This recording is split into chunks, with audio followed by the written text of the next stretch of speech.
or Barfield's Red River Plantation. Uh, it was my great grandpa Taylor's plantation first, and Grandpa Taylor died, and Grandma, the boys wouldn't take care of the plantation like Grandma wanted it, so she decided to sell it to, and Grandpa bought it. Grandpa Barfield bought it.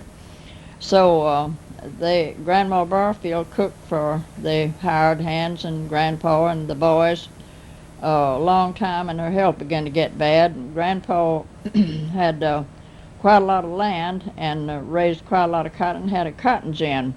This plantation was on Red River, and there's a bayous that sprangle out from Red River on those river plantations and carry the water. When the river gets up high, it carries the water out to the woodlands and over the plantations, and sometimes it overflows and does damage to the crops on the plantation, but it wasn't so bad. So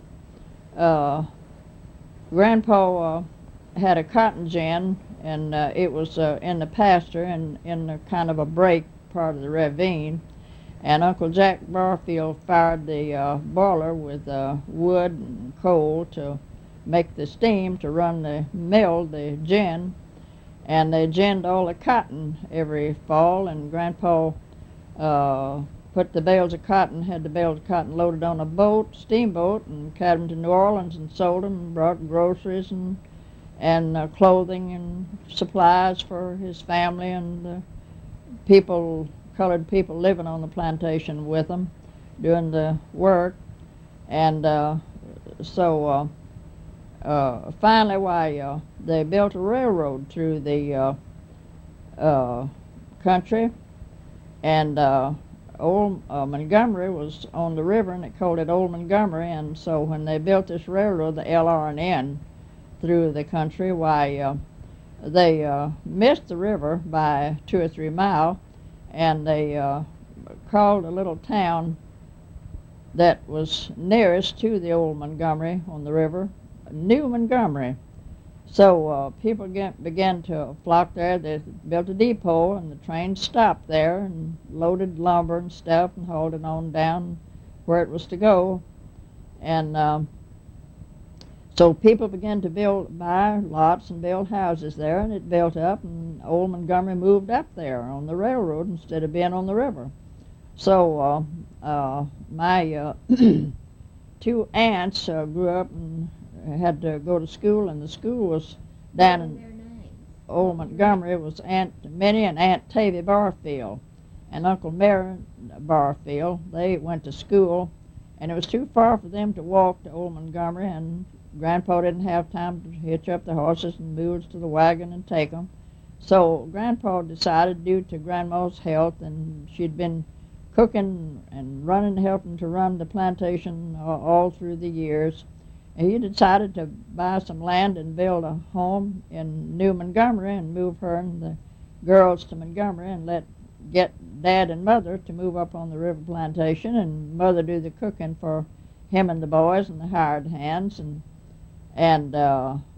let Dad have a portion of whatever crop he planted and pay him for the work he did at the gin and around the plantation. So Catherine and I had just started to school, our first year in school in September, and in 1901. And so Dad told us we couldn't go to school anymore because we were going to move up on Grandpa's plantation. Well, we were thrilled about that. Mama said she'd get Grandpa to take us to school in the wagon, but Grandpa didn't have time to do that. So we moved up on the plantation. Catherine and I didn't get to go to school anymore, but we had a lot of in common and to excite us on the plantation. So the plantation, the house was a large ranch type house. It had 2 large rooms and 2 smaller rooms behind those rooms. And the house was built in the shape of an L, a letter L, and the kitchen was off to itself, a large kitchen, dining room altogether, and had a side room for the barrel of flour and supplies. So the backyard had a mulberry tree and old trees in it, and a black walnut tree right at the back corner of the house, and had lots of black walnuts popping down on top of the kitchen all the time in the fall and the winter.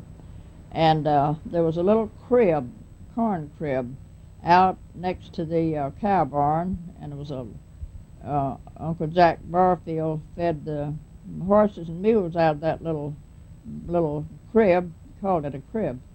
And then in a big lot was a large old red barn for cattle, milk cows. And then just outside of that gate was a shed, and under that shed was a big square well, and had two benches, one bench on either side, and the wash tubs were on the bench, and the wash pot was down on the ground and had bricks under it, and had wood and stuff for the washwoman. And so still around a little further was what Grandpa called a smokehouse. It was a house built out of logs, and it was built very tight, and it had a dirt floor, but he kept straw and pine straw and straw from the field on the floor, and he had joists above to hang his meat on. He butchered his hogs, and he'd hang the sides of meat and the meat up on these joists, and they hung bunches of onions up on the joists also. And Grandpa had dug a square hole in the ground in the middle of this smokehouse, and he would meet the boat and flag the boat down when it was coming up from New Orleans, and get a large block of ice and haul it home and put it in this hole and put the straw on top of it and cover it with straw, and could put fresh meat or butter and fresh milk on the ice and would keep it in good shape.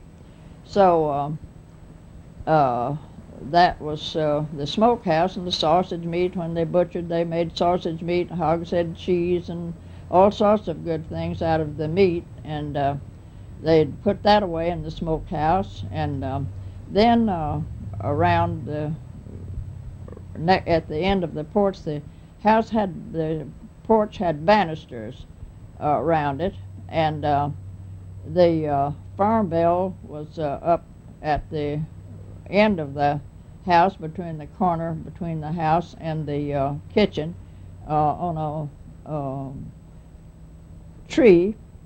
And when it was time to eat the noon meal, Mother rang the bell, and the men from the gin or in the field would come to the house and eat their lunch.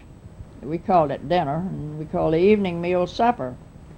And so then just outside of the gate, the yard was fenced, and it had lots of cedar trees, especially cedars, and in the yard, and a large gate to go outside of the yard with the wagon and the mules to it.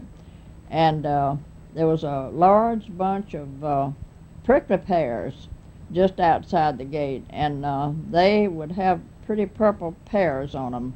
And my aunts would take a large, long-handled fork from the kitchen and a butcher knife and go out and stay far enough away from the prickly pears to not let the stickers stick their legs, and they would cut these pears off and take them in and peel them, cut all the stickers off with a butcher knife and slice them up, and they were really delicious. They were prickly pears, but they didn't have any stickers in the eating part, and we would eat those pears. And so we lived on this plantation all of the rest of 1901 and all of 1902. And then my mother was expecting another child, another baby, and in the following year, 1903. So she told Grandpa that we couldn't stay that year, that she had to go back home, that she was expecting another baby. So Grandpa decided to sell the the plantation. He couldn't run it in longer, and he was getting up in years too. So he sold the plantation. Well, we moved back to our home on the Winfield Road in Grant Parish, and we started the school, and we didn't see any more of the plantation. Then Grandpa and the boys went to New Montgomery to live, and I've got to see the Old River Plantation one time since I left my home in Louisiana in 1913, and that was in 1946. I saw it, and it looked perfectly natural. The little crib looked the same, the smokehouse looked the same, the prickly pears the same, but a lot of the colored families who lived in the quarters, that's what the place where they lived, the part of the plantation they lived on was called in those days. And they were all about moved away, had to find work elsewhere. And some of the nice large trees had been cut down, but it was almost the same. I don't know how it looks now. I'm 86 years old, and I'm afraid a trip back there to see it again would be a little bit strenuous for me. So I hope I'll see it again someday, though. That's all that I have to say for this time.